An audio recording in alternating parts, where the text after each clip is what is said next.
Well, hi there, my name is David Kowalik from Godwit Ministries, and today you join me for part 8 of our series called The Gospel in the Gospels, where we're trying to disseminate the gospel, the core message in the Gospels of Matthew, Mark, Luke and John, and how they are at variance with the gospel that we might hear any given Sunday. I believe we need to get back to the original gospel, the gospel that the gospel writers were trying to convey and to communicate to us, the readers of their works. Now, some time ago, I saw an interview that was conducted on the streets of a large city in the United States, and in which the interviewer asked a chance passerby what the issues were that would sway their vote one way or the other. Now, to this, the interviewee said, I would vote for the party that could deal with the problem of death. I mean, after all, isn't that the ultimate problem for all of humanity? Now, that might seem a little overstated, but in the end, it's impossible to disagree with the assertion that the interviewee was making.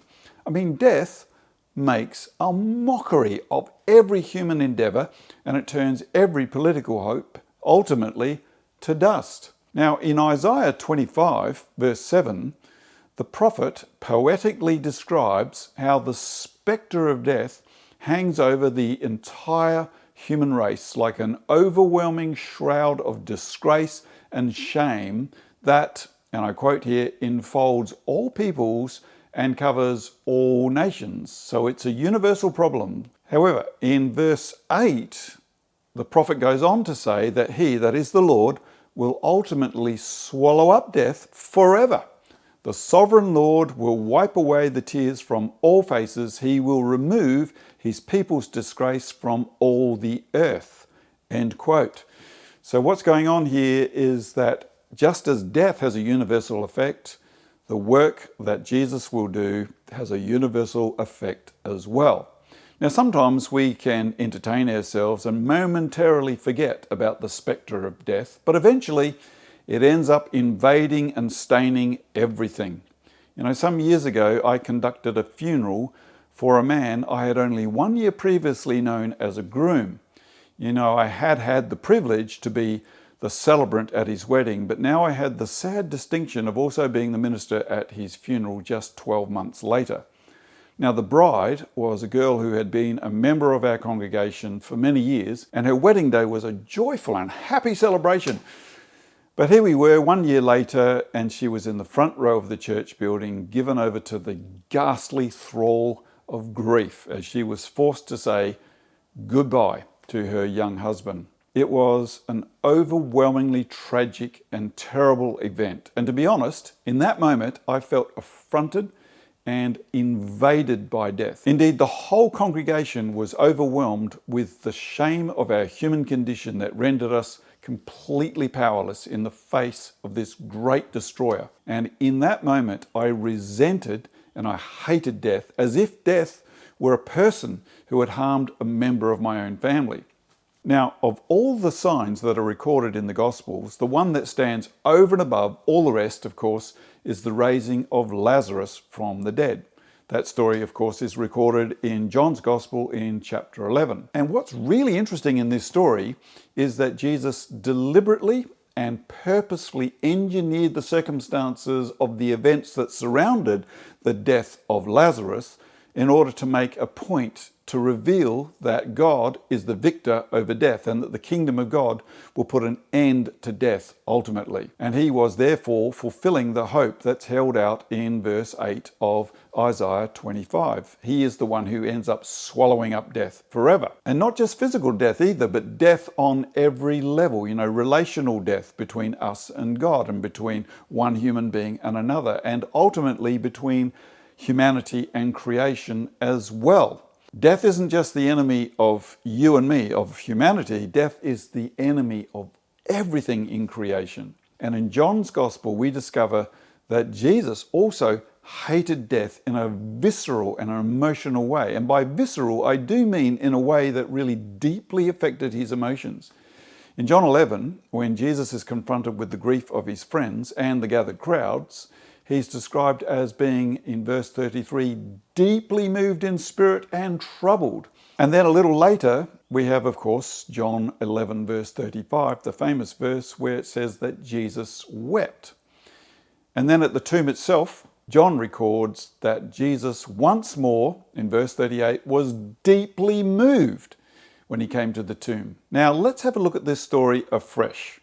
Let's not forget that Jesus knew that he was about to raise Lazarus from the dead. So he couldn't have been merely distressed about the temporary state of Lazarus per se. Rather, it appears to me that Jesus was indignant with death itself and the effect that it was having upon his friends and upon the whole human race. Now, the phrase that's translated here as deeply moved could be translated to mean to vehemently oppose, to rail against, to be severely critical of something or someone, to indignantly snort with anger and derision in the act of forbidding someone or something sternly. And the other word that describes the emotions of Jesus, which is translated as troubled, means something like to be perturbed, in a state of consternation and contention, unsettled, even angry.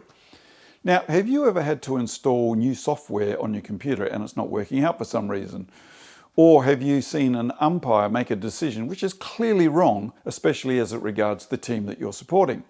Now, how did you feel at that moment? Did you feel calm and collected? No. Usually there is an emotional reaction involved, and maybe even tears of frustration. And so when John records that Jesus wept in verse 35, I honestly don't think that these are merely tears of empathy. Rather, I believe these are tears of frustration and anger with death. Death is, after all, horrible. It wrecks everything. It ends marriages and families and friendships and partnerships and fellowships, and it makes a mockery of all our human ambitions and crushes all our hopes to dust.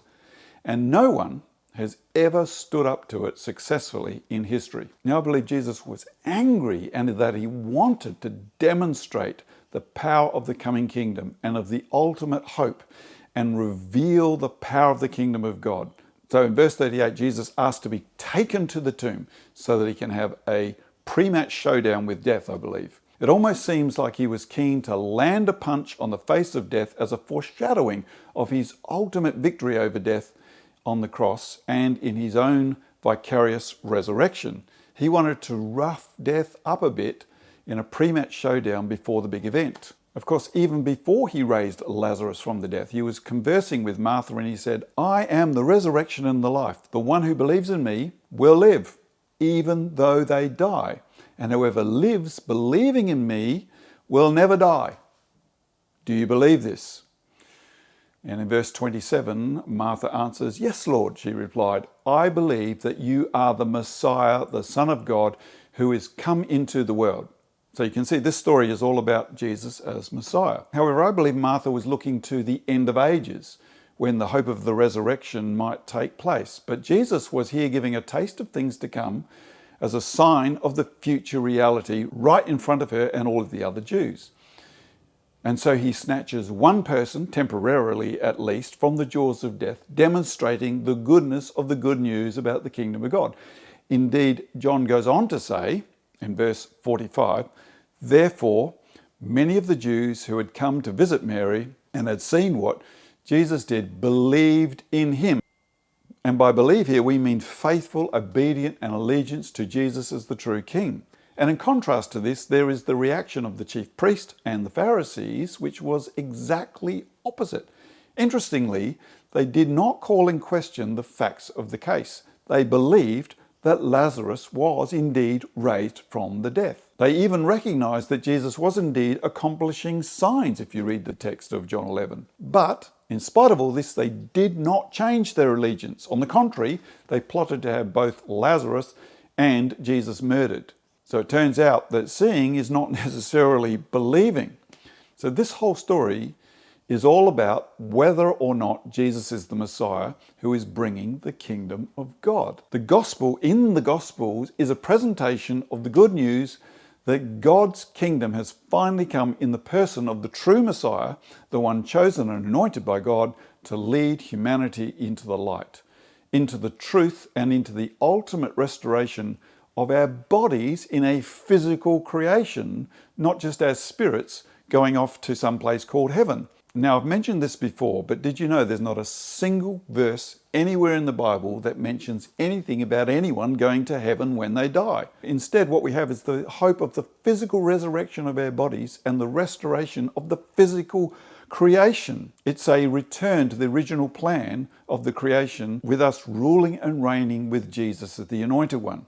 And one of the fundamental planks in the political platform of the kingdom of God is the removal of the disgrace and the hopelessness of death. You know, kingdoms come and kingdoms fall, but the only kingdom that lasts forever is the kingdom that not even death can hinder. Indeed, this is the meaning behind Matthew 16 verse 18, where Peter confesses that Jesus is the Christ. He is the Messiah. He is the Son of God. They all mean the same thing. And to this, in verse 18, Jesus says, "And I tell you that you are Peter, and on this rock," and by the way, on this rock is not talking about Peter, but rather the rock of the revelation that Jesus is the Christ, the Son of God. Jesus goes on to say, "I will build my church, and the gates of Hades will not overcome it." And by this, Jesus means that even death will not stop the revelation that Jesus is the Christ coming through the church and changing the world. And that, my friends, is good news indeed. It is the good news that is embedded in the Gospels, and it is meant to be the good news that we preach. So please help us to get this message out by subscribing to this channel and by liking this video and sharing it with as many people as you can. Please also comment below and visit us at godwit.com.au for more free resources. Thanks for watching, and I will see you in the next video. Bye for now.